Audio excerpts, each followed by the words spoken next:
आज श्रावण सरींमध्ये पावसाच्या जन्माची कविता ग.दी. माडगुळकरांच्या शब्दांमधली ही कविता म्हटली आहे स्पृहा जोशीनं.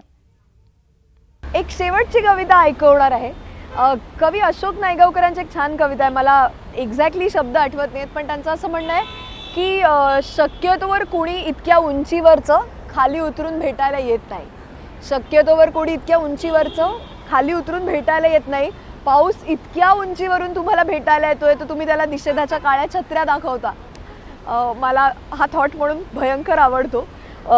एक शेवटची कविता ऐकवते आणि आपल्या या कार्यक्रमाचा शेवट करते. महाकवी ग.दी. माडगुळकर यांची कविता आहे. त्यांनी पावसाचा जन्म कसा होतो ते त्यांच्या कवितेत सांगितलंय.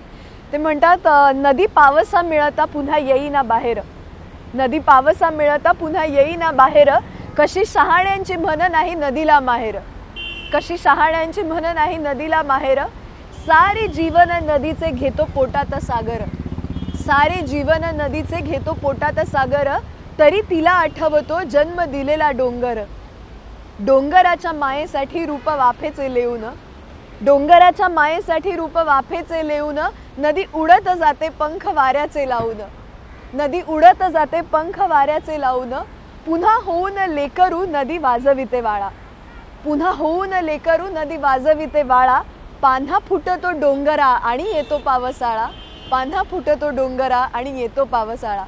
सगळ्या रसिक प्रेक्षकांना माझ्याकडून पावसाळ्याच्या खूप खूप शुभेच्छा. खूप भिजा, खूप एन्जॉय करा, खूप मजा करा. हा पावसाळा तुमच्या आयुष्यात खूप छान हिरवळ, आनंद आणि प्रेम घेऊन येऊ देत या सदिच्छा. थँक्यू.